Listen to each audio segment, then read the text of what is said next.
Hello, everyone. I wanted to tell you about a book called Descending Thirds. I'm going to make it snappy.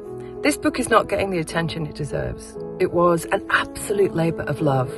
It's written by Nicole Conn. She's the first film director who ever cast me in Los Angeles, and she's a friend. And she wrote this astonishing book and asked me to do the audiobook. And I said, ooh, what if you had real classical music all the way through it, composed by a classical pianist that I happen to know, Sally Bishop Melbourne. And she agreed, and we didn't really realise what we were taking on. But there is a kind of a soul connection between Sally, Nicole and I think it shines through with the book. I'm really proud of the book. I'm really proud of Nicole for writing something with such a vastly huge scope. She really knows about heartbreak, does Nicole, and I'm coming on to say I think you should have a listen to it. If you like my work, if you like good romance novels, and if you like classical novels, there's a bigger story behind this book which connects us all. I don't want to divulge anything too personal here, but anyway, I hope you enjoy it. I hope it distracts you from anything weird in 2026. All my love.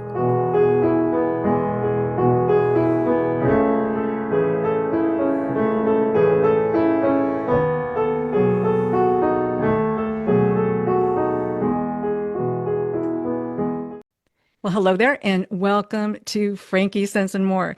My guests today have a very special project and an incredible story of grief, grace, and rebirth.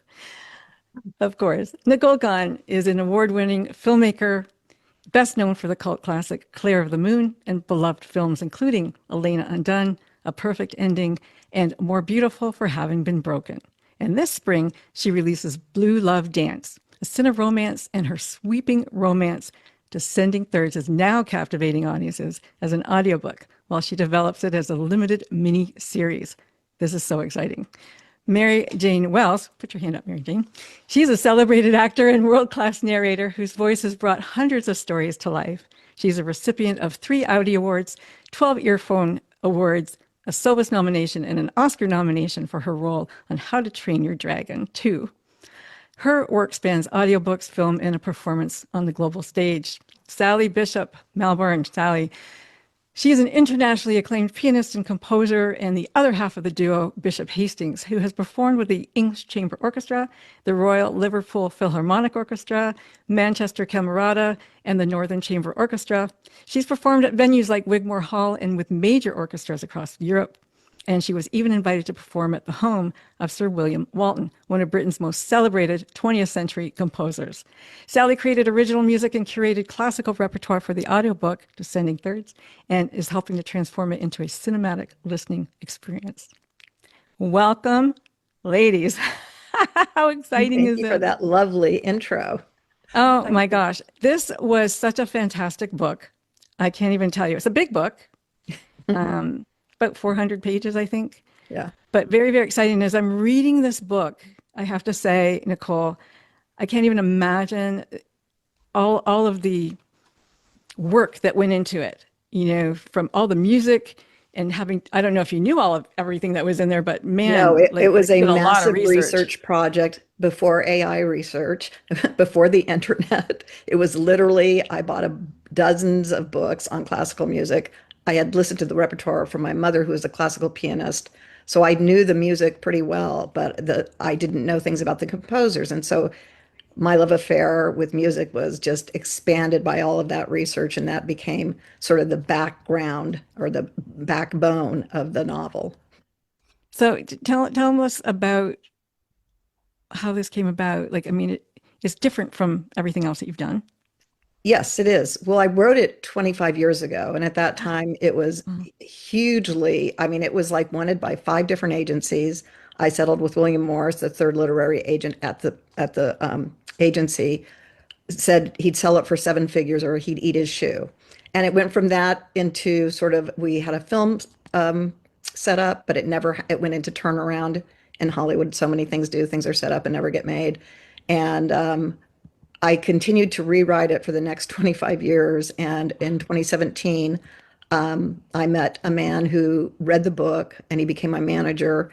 And he just thought the novel was the best thing he had read in 5 years. And he was very involved in the business. So we went with him, and the book was published with Story Merchant Books, an offshoot of his agency. And the audiobook became a whole different experience from the published novel, which was in March of 2025. The lovely Mary Jane Wells is an actress that I first cast in my film Elena Undone, and then recast her again in A Perfect Ending. And she became a very, very dear friend and has been there for me during lots of severe lows in my life.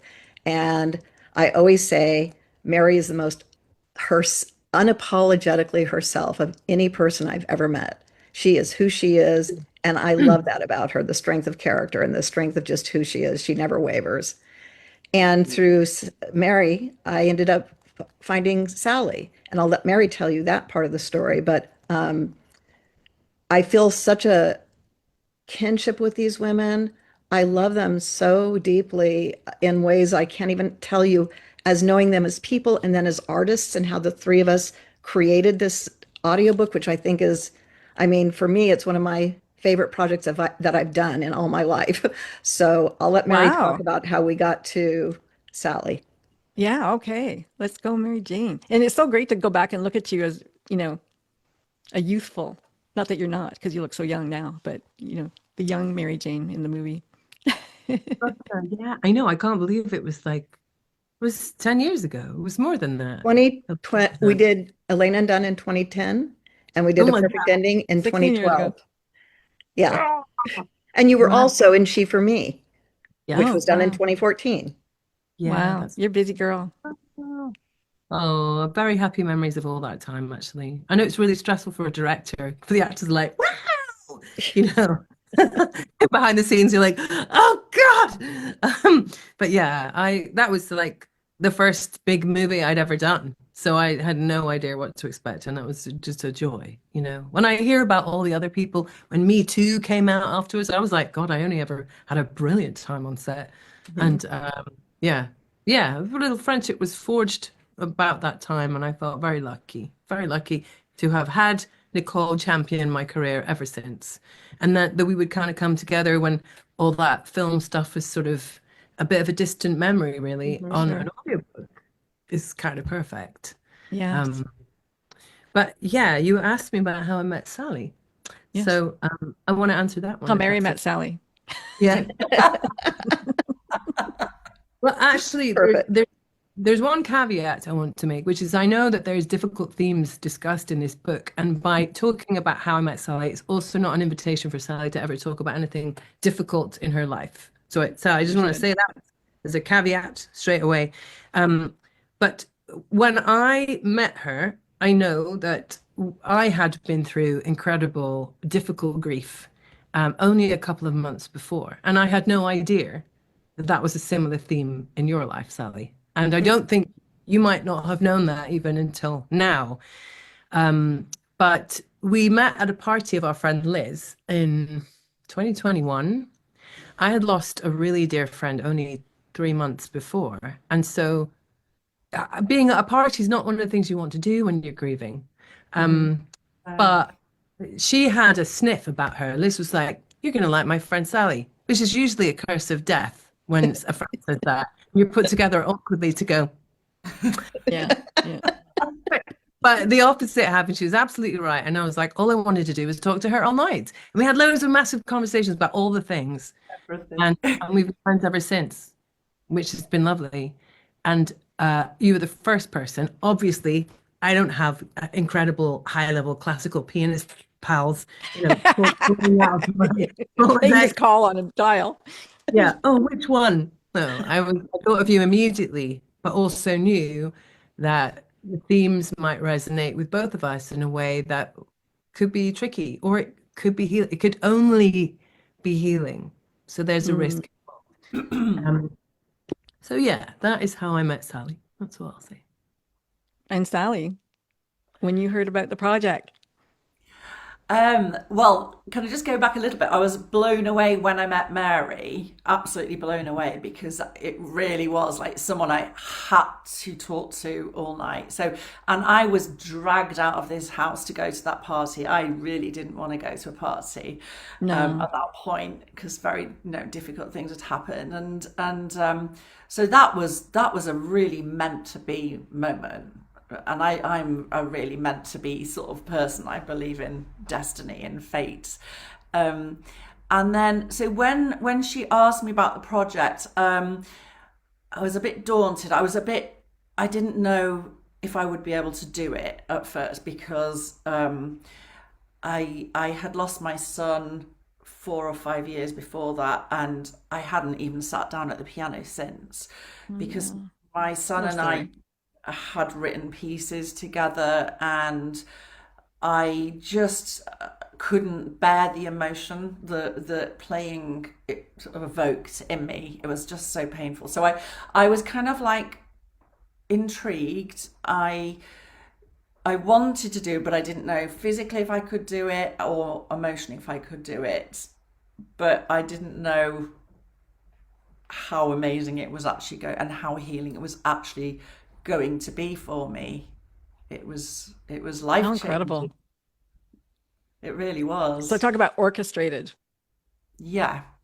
And I the remember Hugely. when you said that you first started to compose, and previously, like the toll on your body of everything you've been through meant that it was really difficult to even physically sit at the piano without pain, that yeah, physical pain. I And you said you yeah, played for like 9 hours, and you were like, "Yep, could go for another nine," it which was was astounding. amazing. Yeah, it was amazing how, the right environment emotionally, how the creative spirit just carried me through it. It energized me, and yeah, I wasn't hurting and I wasn't exhausted, even though I had been for sitting at the piano for 5 minutes before that.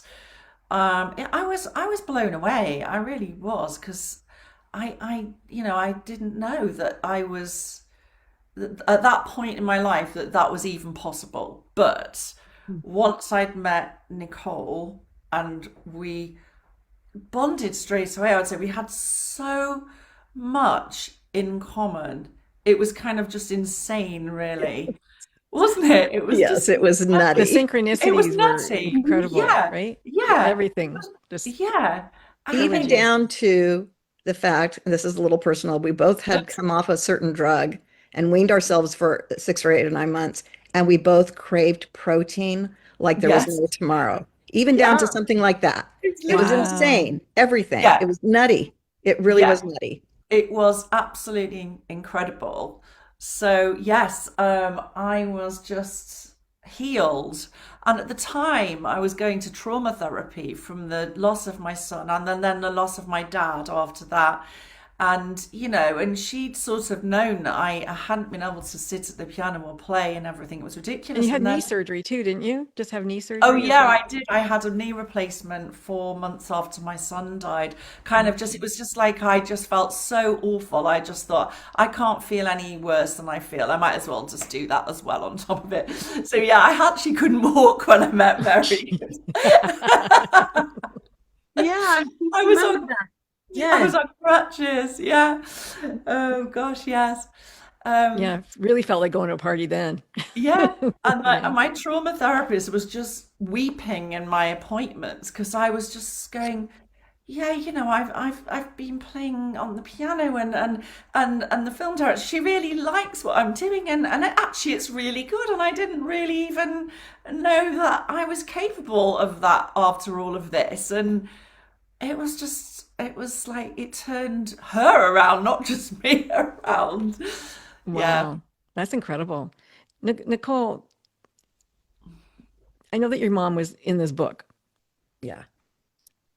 When Yeah. you wrote the book, when you started to write the book and thought about the book, was she that central character always in your mind? No, I think she came in probably in a rewrite I did 7 years prior to 2017. I was looking for another agent. I was in between projects. And so I thought, oh, let me resurrect Descending Thirds. And it went to an agent and she couldn't get it set up. Um, when I did the revision, my mother had since become a very lauded piano teacher in New Jersey. She won Best Piano Teacher of the state of New Jersey and all that sort of thing because she turned her classical piano into something that became a really thriving practice for her. And I thought, what better than to have Alexandra, who's the heroine of our novels, first teacher be my mother?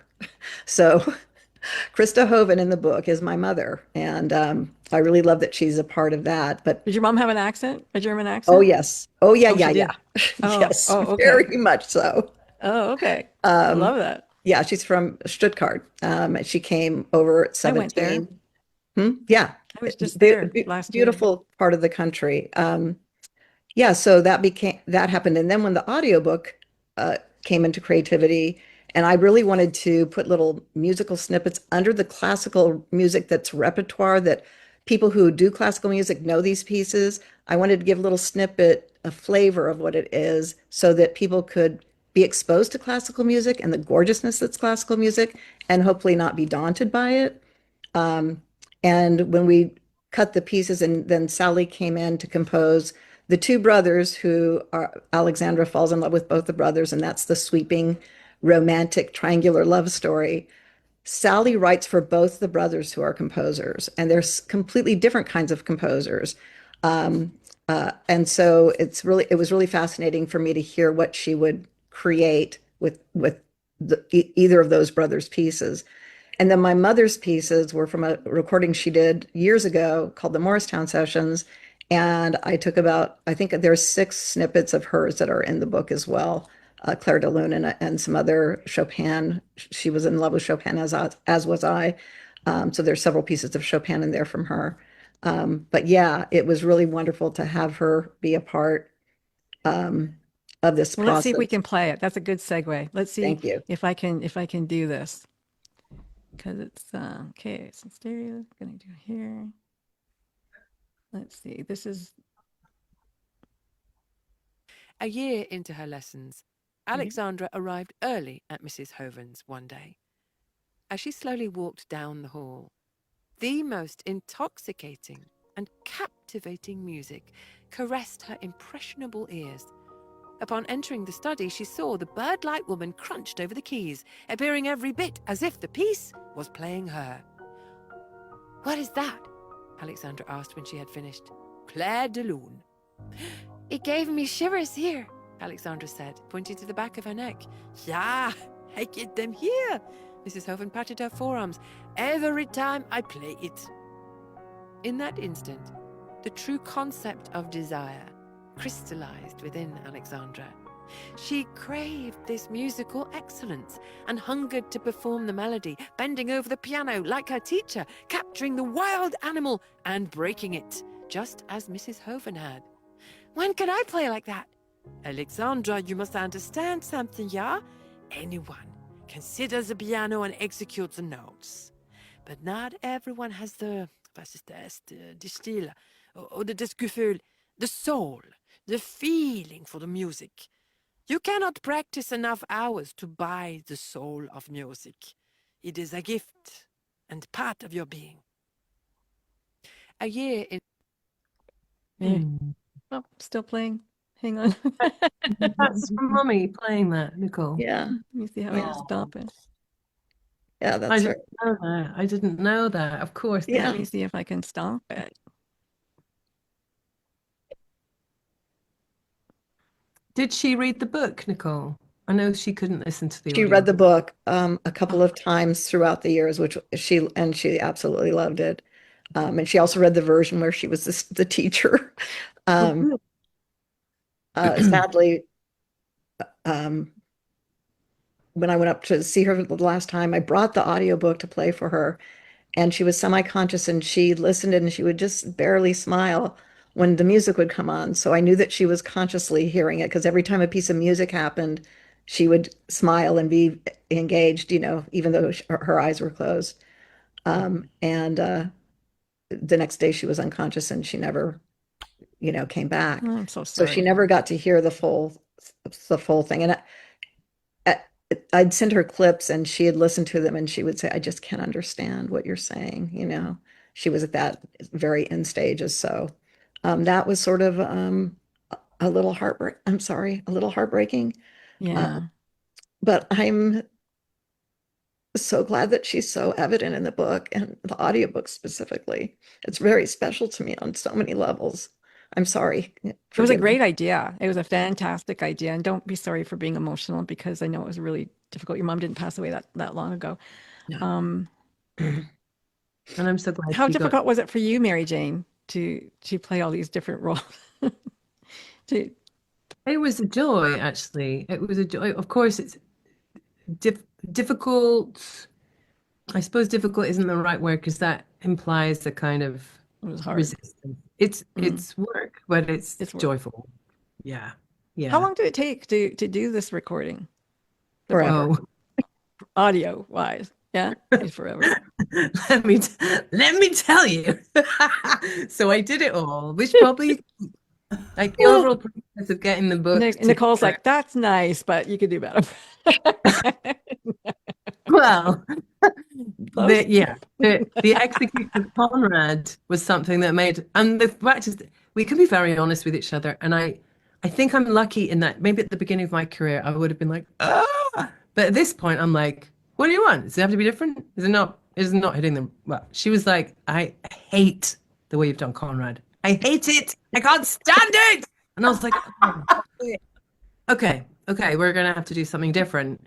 I wouldn't normally do that with an author because there's a certain point in which interpretation is like tough shit. Sorry. Like it all gets flushed out at the start. Sure. But for some reason I goofed in the flushed out at the start. Probably because Nicole's a friend as well. We were like, this, yes, this, great, shorthand.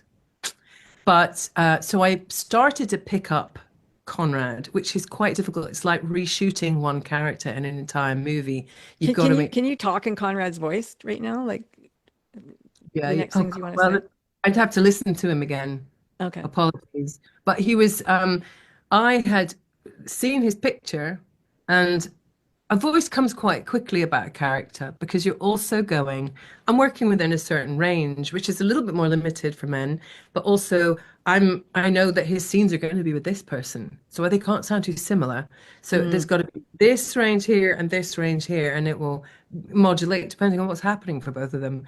So I wanted to make him distinctly different and very much the quixotic, the flowing, the feminine, the gentle, something really sexily gentle about Conrad. Whereas, Sebastian is all maestro and ego and Italian passion. You have to look at his eyebrows in the picture and you're like, dun dun dun. He's like the thunder to the lightning that's Conrad. So, Sure. so I started to pick Conrad up all over again, and I was like, oh, it's really hard. It's not impossible, but you are re-envisioning a character completely from the essence of them.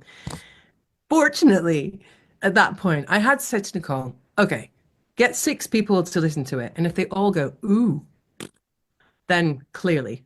But let's do it.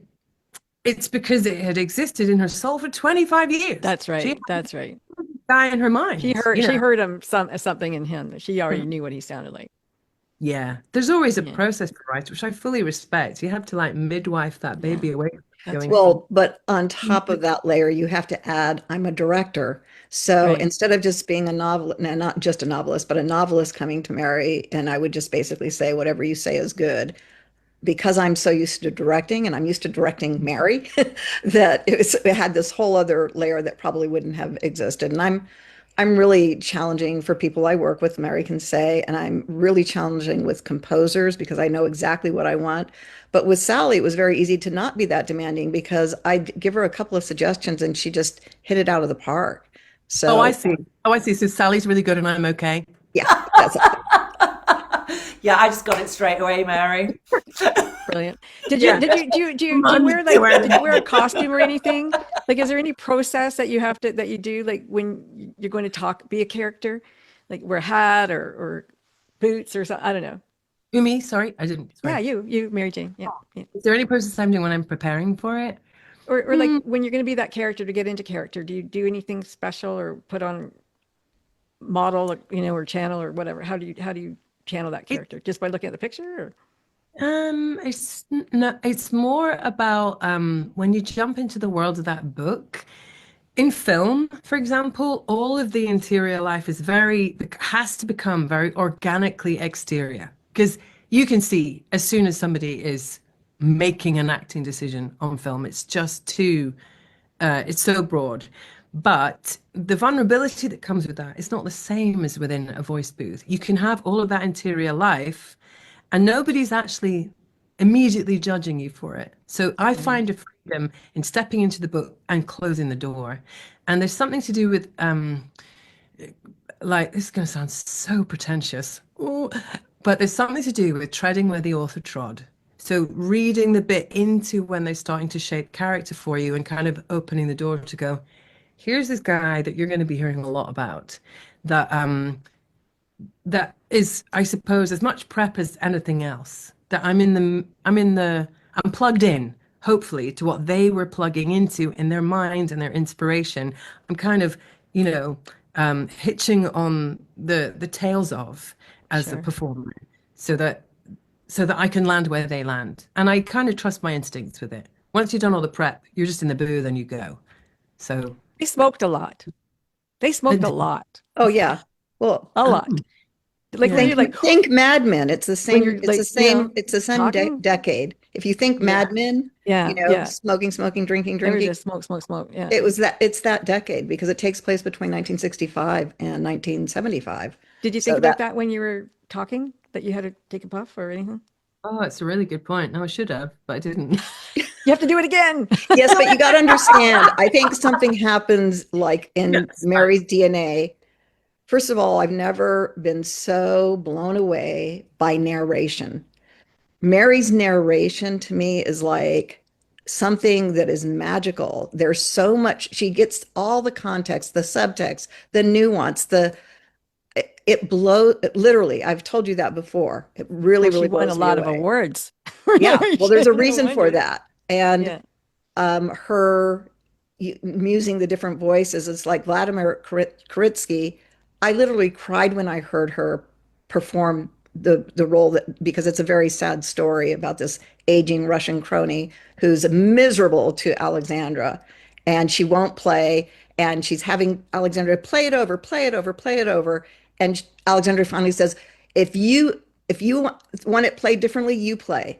And she had never heard this teacher play. And at the end, she says, like, I don't play because I cannot play perfect. And Mary's delivery of that sent chills up me, brought tears to me, just as Sally's. There is Sebastian in a darkened theme that blew, it literally made me weep. So it's like, I think there's a DNA connection between the three of us that is all so Yeah, inside this I project. know. I know. And I want to do circle about Conrad. So we had a delay between when we could do the music pieces and with an engineer. And when I came back to it fresh, I heard Conrad as Clint Eastwood. And at that point, I loved her the way she read him. So it was really parting with that 25 years of hearing in my head. It's like I hear the lilt of every single sentence. It's just like so imprinted on me that I couldn't break away from that. But then with time, I was able to really feel like I was able to break away from it and just hear who she had created. And it really is fabulous. So Sally, when you're writing for Conrad and you're writing for Sebastian, you also had to get into character. Think about who are these men and how would they approach the piano. One who was better than the other. Yeah, Technically. I found it easier writing for Conrad because I'm much more like Conrad. I'm much a deeper, darker as well kind of player. And that's where I kind of feel things. So I found that more natural to do that.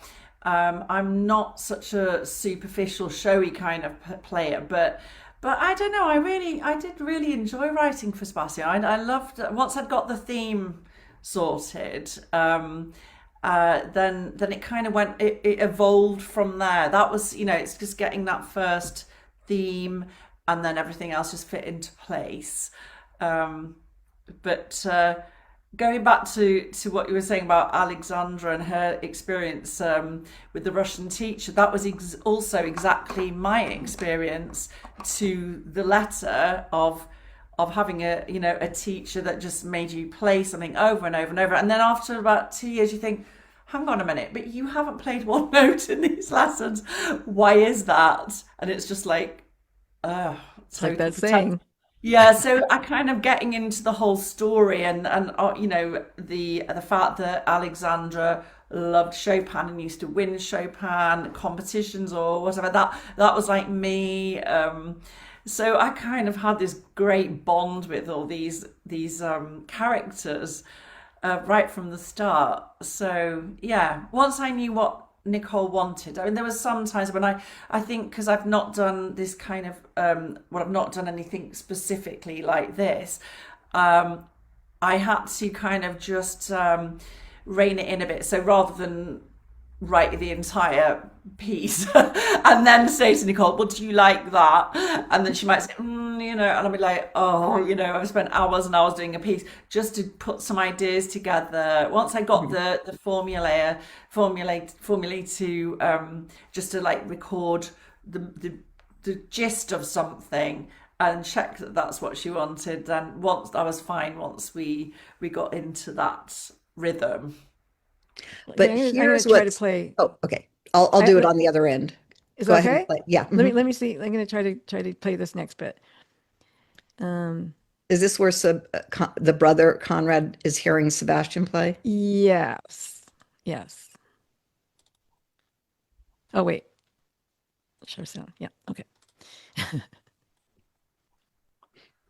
Okay. Carnegie Hall was packed to standing room only. Extra security had already been added, and the tour hadn't even begun. By the end of the second movement of the Immortal Romance Concerto, reporters were jamming out the doorway to hail the second coming as an understatement. At the rear of the auditorium, a man stood watching the rapt audience in a sort of astonished bewilderment. His eyes narrowed, jaw triggered, as he momentarily found it difficult to breathe listening to this music Sebastian was playing, watching his brother do what he was so clearly born to do: perform. Conrad closed his eyes, taking in the dazzling scope, the superlative melody, and as Sebastian built to a crescendo, the muscles in Conrad's hands tensed, feeling Sebastian's hands as they climbed octave after crescendoing octave. His eyes flashed open, a sharp stab of resentment washing over him, followed by a bewildering sense of disbelief. So this is what had happened while he had been gone. His brother was on his way to making himself famous. When Sebastian finished his last note, a split second of silence hovered in the air. Wow. That is that brought me chills again, Sally, and a little tear to my eye. It's just really so beautiful. So beautiful. And you know what I thought of it? Because I haven't heard the audiobook, I just read the book. But I'm thinking at the end of the book, there should be all of the scores where she plays. There will be a listing of all the things on my website. It's just since my things with my mom, I haven't gotten to it yet, but it will be happening. There will be a complete list at descendingthirds.com. I do want to share what the super brilliance is of Sally. She's writing for these two brothers, and I can't do any spoiler alerts here, but once you finish the audiobook, you will realize how genius Sally is, and what it took to create these two different pieces. You understand what I'm saying, Frankie? I do. Yeah. So it's like that's where you have to go. You're a master writer. Oh my gosh. Like, yep. Yeah. There's also, you really are. There's also a bit with Sally there's also a bit with Sally. I'm not doing any spoilers either, don't worry. Where she's playing two people at the piano at the same time. Yes. She only has two hands, but you hear four hands playing. Wow. And that's a show, isn't it? Four hands, two pianists. I saw that show once. You got to be real careful how you say that. But yeah, Yeah. yeah. I'm like Elastigirl. I'm very hypermobile. I can sort of stretch from one piano to the other. Your feet, and like Very an bendy owl. feet. Very, very bendy. At the beginning of this, I know, like as a when you do a movie or TV or whatever, you would do a table read. But did you do a table read for the book to get everybody kind of the character? No, not really. The narration was already done. And so it was just basically Sally showing me the pieces that she would write and going back and forth and then finalizing and then her going to record them. But it's like the connection that we all had to the book and to each other, I think is what makes it so special. Yeah. Certainly I think what's really special, I mean, I think I titled this, what did I title this? Nothing like live. You're the woman who does so many things. It's hard to remember all the little pieces. Oh my gosh. Yeah. But about grief, grace, and rebirth. That's what I titled it. And it kind of was for you, Sally. I mean, there was grief, all of you were grieving, and then this giving grace to one another, and then this revitalization and rebirth. And I know you're still going through it, Nicole, but I think it will happen for you too. And as you Oh yeah, I mean, truly, there are so many things that are healing in my life. I'm much better than when you and I spoke last.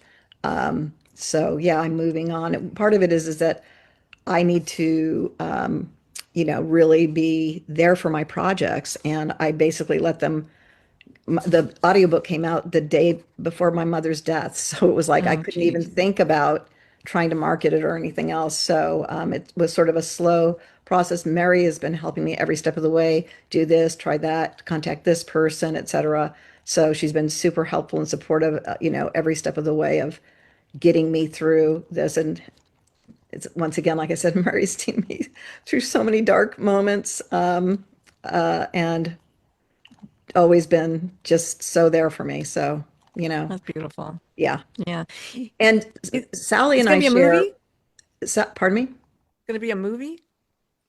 What? It's going to be a movie? Descending Thirds? Are you going to make Oh, this a movie? I'm trying to set it up as a limited miniseries. I that'd have be a awesome. script for it, but I think the best.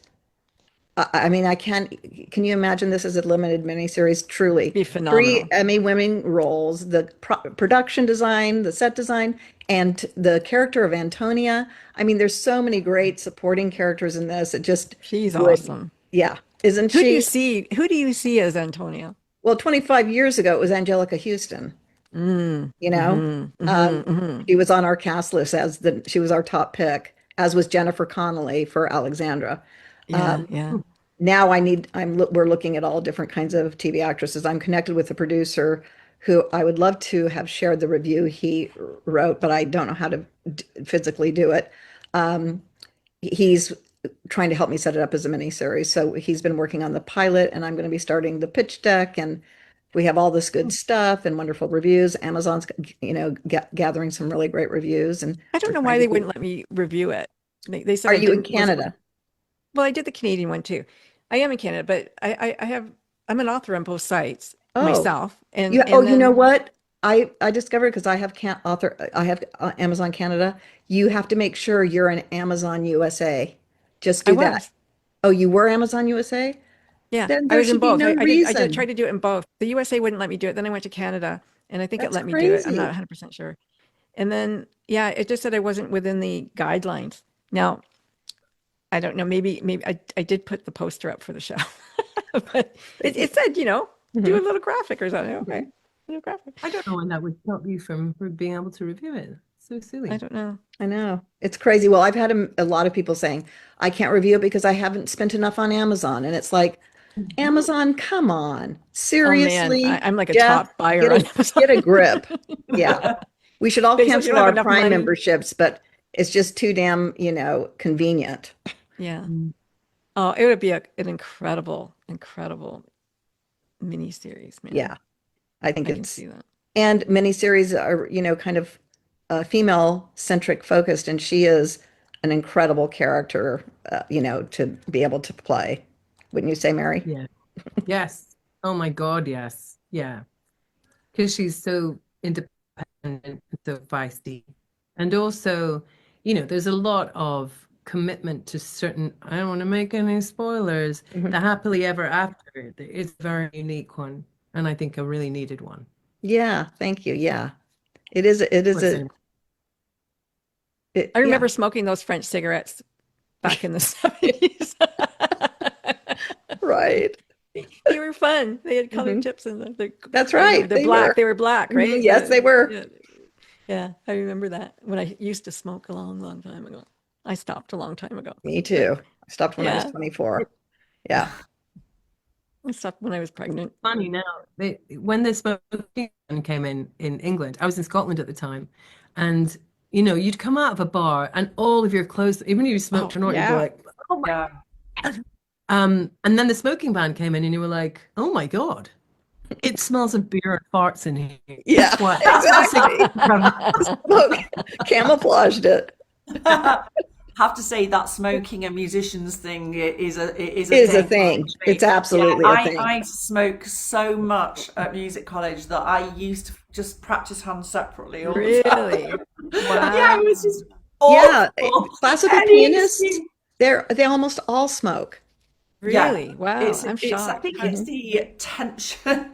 Yeah. It's you know And these you have to constantly feed the adrenaline for what you're yeah, doing. It's a the very physical, adrenaline. Yeah, you know. absolutely. Before concerts, and after concerts, yeah, definitely. It Why do you was think so, it's so intense for the classical musician versus, like you said, your husband plays in a band.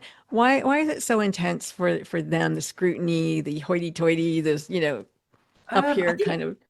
I think it's because it requires so much dedication to be like a pianist or a violinist. Like literally from the age of about 5 or 6, you're practicing for, 2 or 3 hours a day.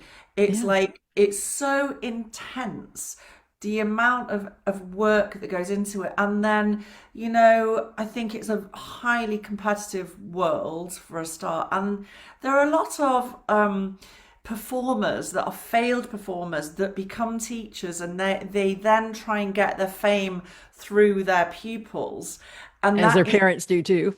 exactly. And then at music college, all these different teachers are all at each other's throats trying to get famous through their pupils.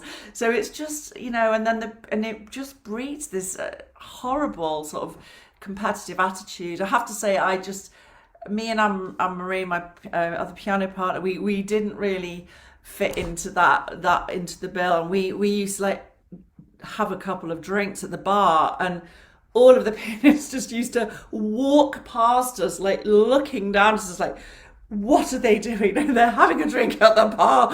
I mean, it says they should be practicing. It's ridiculous.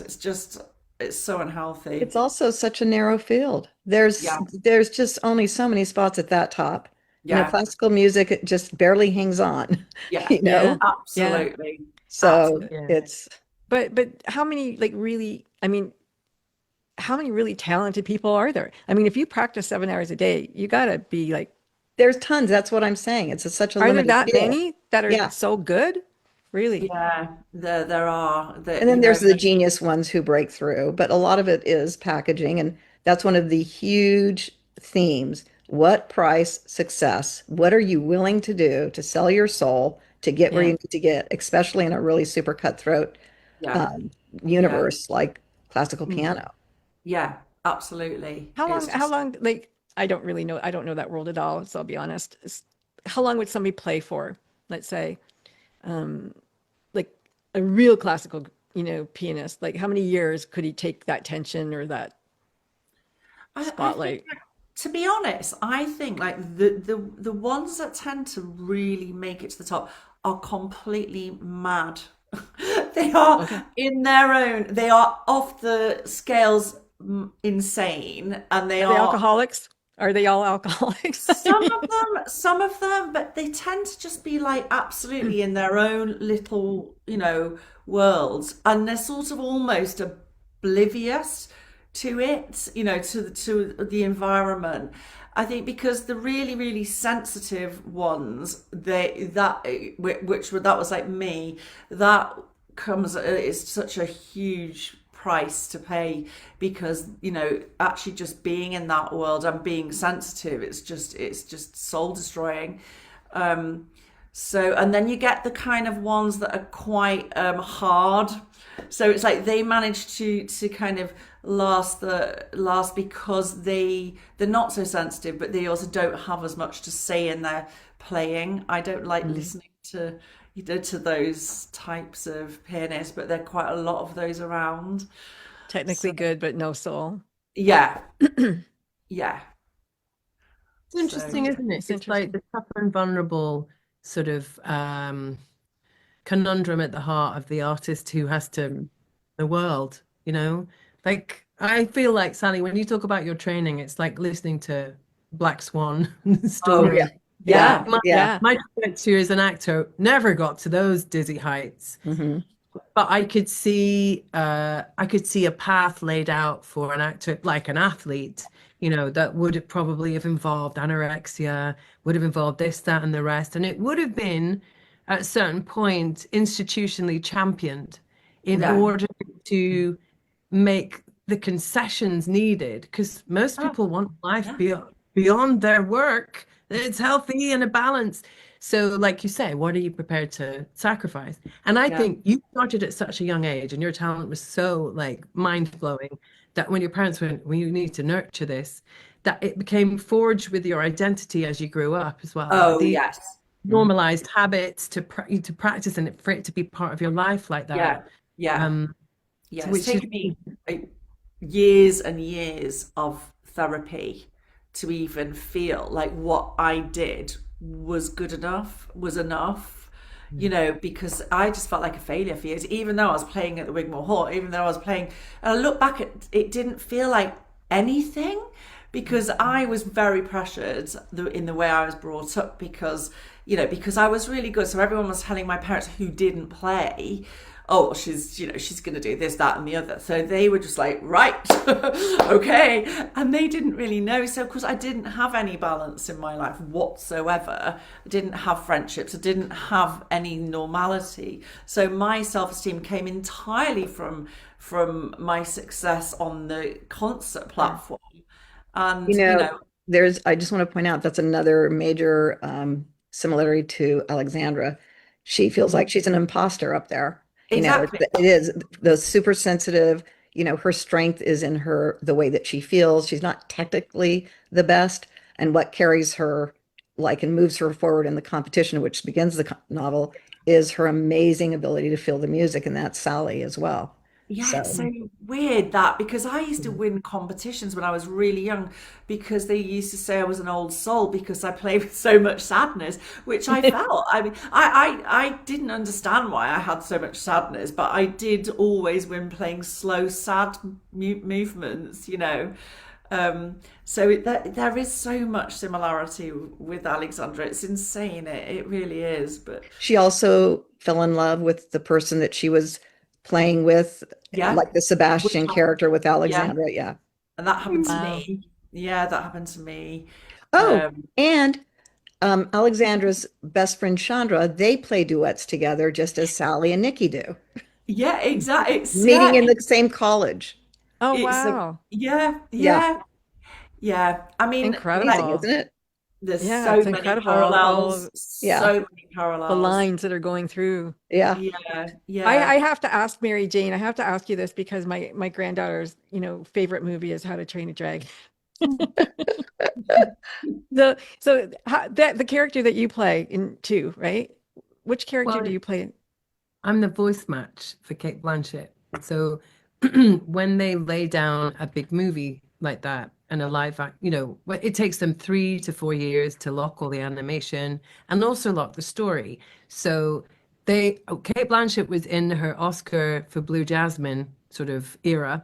So they would bring in me and I would revoice new bits of the script because she plays an absent mother in that movie and it didn't test well with focus groups. So let's bring in her voice match. And you audition as a voice match, you do all her lines, and they put it through this piece of software that analyzes who has the most similar register. And I was like, oh, great. I know there's like 5 of us. So it's not that I am somehow, just her perfect match or anything. But so I would come in and revoice it. They would put it out to focus groups, and it had to be like her enough that they wouldn't go, who's this new Sounds person? different. Yeah. Yeah. So, and then they would lock the script, and then eventually she would come in and do it all. But she did say, I don't want to do the singing. So I'm happy for Mary Jane to do the singing. So I did this song instead, which is the dancing and the dreaming. And then that got nominated for an Oscar. So how is AI going to affect all of this? Oh my Let's have to God. ask. I haven't had any voice match stuff for a while. So I'm like, yeah, of course, they're going to sample that actor. That actor's going to say, I'm happy to have my sample only for the purposes of this movie. And then it can say anything they want to say while they're, out doing an Oscar campaign. So yeah, bummer, because that was a really nice little pocket of, it was very well paid voice matching. And I did it a couple of times to different I hadn't actors heard as of that well. before. That's interesting, but it makes sense.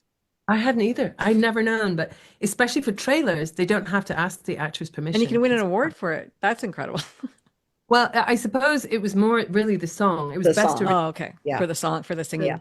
So yeah, I have to say, although I sang in it, it wasn't an Oscar for my performance. And there was 3 people singing that song as well. There was me, Gerard Butler, and can't remember the name. It's a really famous actor. Whoops, can't remember him. Sorry, dude. Okay. It happens at this age. Oh, it's always going to happen. Anyway, he's that guy. Yeah, so it was the combination of the song that was put together and the musician on that was amazing. I went to his house to do some of the recording, and he had a full walk-in shower full of mandolins. And I was like, "You've got a bunch of mandolins In the in your shower. Yeah, but it was because it was the coolest place in the house, and Oh, they would wow. tune. So Humidified. I don't think he ever used it as a shower. It was so like posh that you just could dedicate an entire bathroom. Shower to his It's incredibly How rare. phenomenal. But yeah. Did you want to play anything, Sally? Did you want to just show us a little something? It's not not, you don't have to if you don't want to. But I'd like to hear, could you maybe do a couple bars of Conrad and a couple bars of Sebastian just so we could hear it? Could you give me a second? Yeah, I'll just have a look in. While she's doing that, I want to make note because we were talking a lot about classical music. This story is also hugely romantic. It's a Yes. romance at its core because it's this incredible love story between this woman who is literally split between these 2 brothers, and they both have amazing characteristics and not so amazing characteristics, and she is constantly involved in the tension between the 2 brothers. Kind of like And she's a people pleaser. Legend of the She's Fall. kind of a people pleaser for one. Sebastian. Mhm. Oh yeah, I mean No, he's Alexandra, she's a people pleaser for him. Like she wants to help people. Oh, yeah. Like that's her heart. Mhm. She's really, because we are almost at our hour, which is fine. It doesn't matter. We want people to get the audiobook to get the full experience. Yeah, Yeah, for absolutely. sure. Yeah, For sure. But they could also read the book Yep. if they don't belong. it's to available on Amazon, and Ingram has hardcover. But yes, I would love at this juncture, I feel like since the audiobook is out, it's much Yeah. preferred because it's a whole different kind of experience. You know, you For get sure. a book and a little cinematic and this gorgeous music, and so Yeah, it's really also to say when you said it's about romance, I Mhm. think romance fans haven't found it yet. yes, Maybe they think, oh, this is going to be about classical music. The classical music is there to bring you fully into the picture of the romance.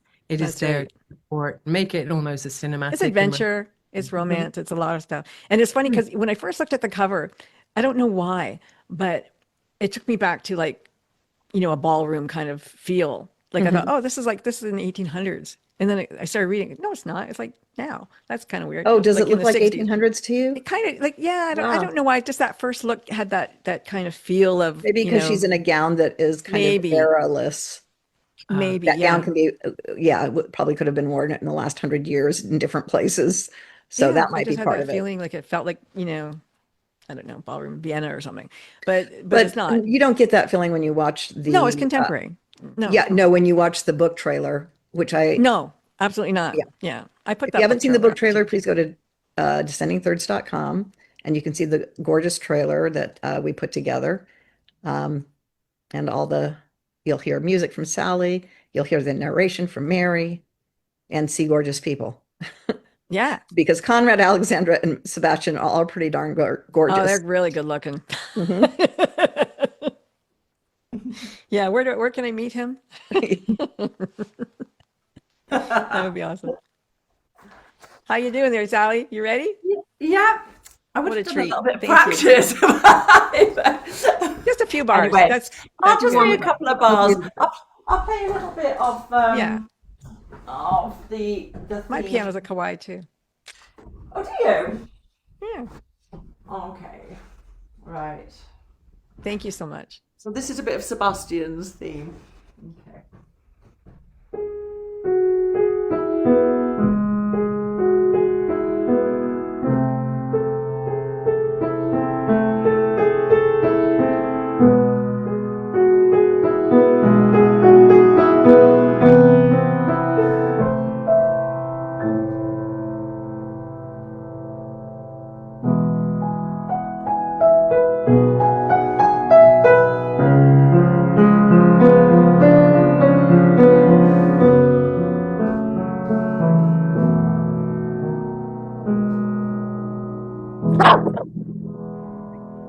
So there's a little bit of Sebastian for you.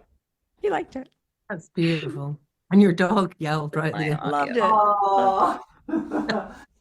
Beautiful. Thank you. Would you like a little bit of Conrad? It's a little bit. Yeah, I just want to Yes. hear the difference. Okay, Yes, I'll give you please. a couple Shit. bars. Okay. Are you guys hearing the guy out in my yard? No, No, Okay, good. just your little doggy.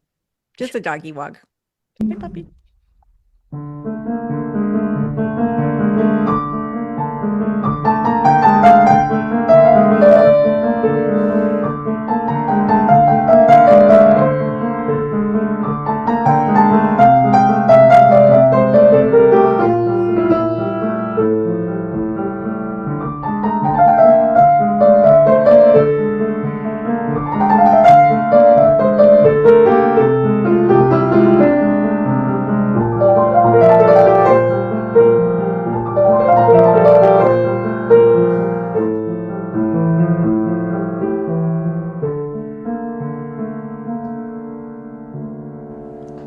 That was so Did cool. me in.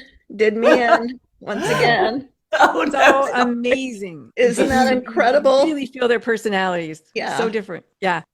So cool. Genius. And the music is just so yanks you, you know? That's good music when Absolutely it yanks it gorgeous. right out What of a- your What a soul. phenomenal player you are. Yes. I think we're at the end.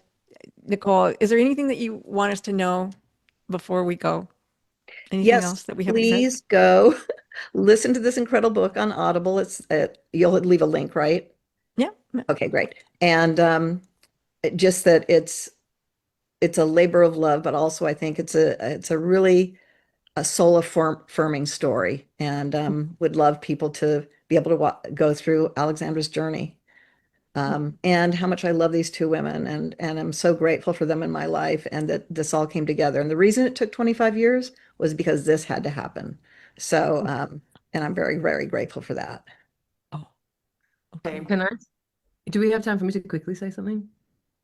You No. do. You do. And I'll tell you Please after. review it. Please review it, because sometimes somebody might listen but not leave a review, but it's so important in launching Yes. something which didn't have a clean trajectory into its marketing. So please review it.